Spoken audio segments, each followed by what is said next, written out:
When cities are growing, the national economy is growing. The hope that we have for economic recovery is sitting in the cities.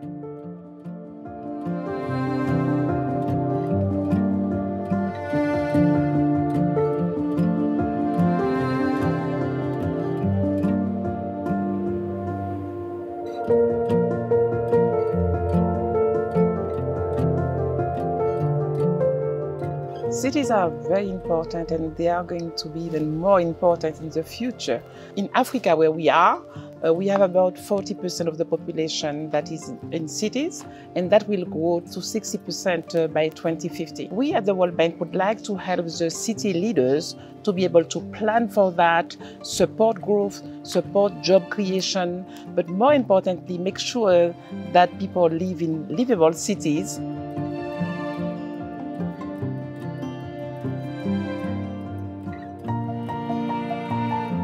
Apartheid was very dramatic.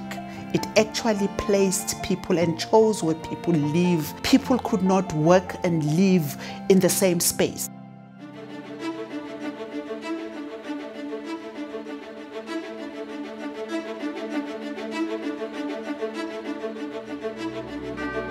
The economy has to grow, it has to grow in an inclusive way, and the cities are the engine upon which this can happen to make them more resilient and more sustainable. To drive the reform, you need to bring people on board. What is really important when you work in urban development is to have this integrated mindset. You can't do it alone. All the different ministries, stakeholders need to come together. If you don't have, for instance, the right planning in place, the financial modeling, then you can't have these investments. You can't have the infrastructure because there is no money for it.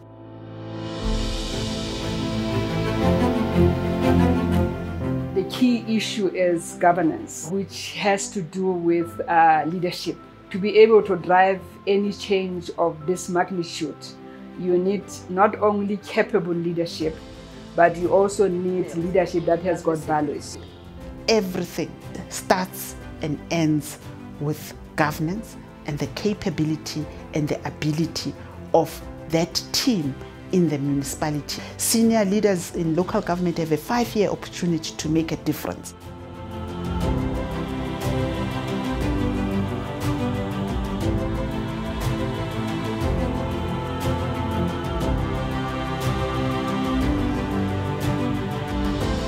The focus we've had is trying to get cities to engage within their economic spaces. So in an economic space, you have a whole lot of municipal functions interacting in that space. I think those are where you find the real challenges, and they're very visible. It's really getting cities not just to look at, for example, service provision in terms of households, but also in terms of the services they offer to firms. But if you can grow that pie and you can create more opportunities for people, then I think we've got real potential.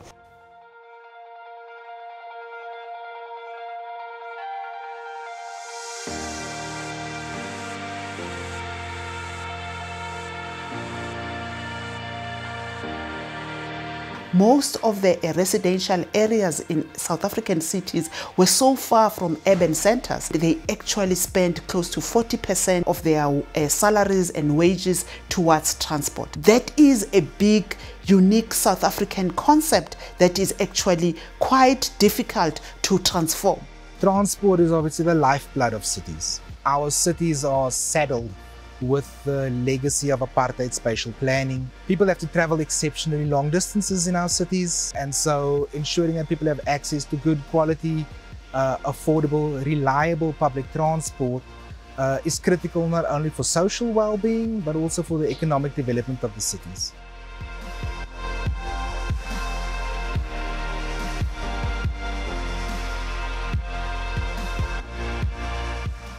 Because of rapid urbanization, the demand for housing, it far outstrips what we can be able to supply. We're trying to ensure that the cities, they promote more transit-oriented development and also addressing the issue of more incremental informal settlements and citywide upgrading.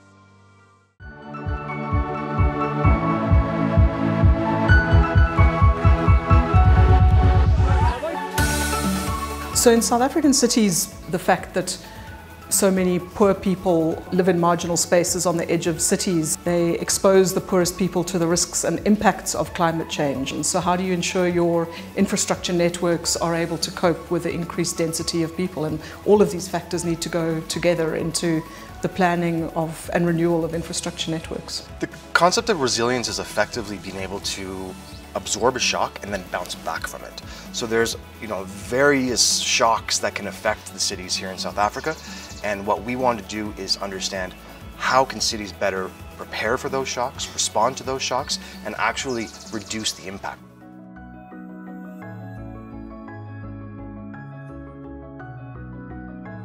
It's about a commitment with the citizens, a sustainable service delivery. Then your citizens start paying for your rates and taxes. Then they understand that for every cent I pay as my rates and taxes, it gets reinvested into my own community.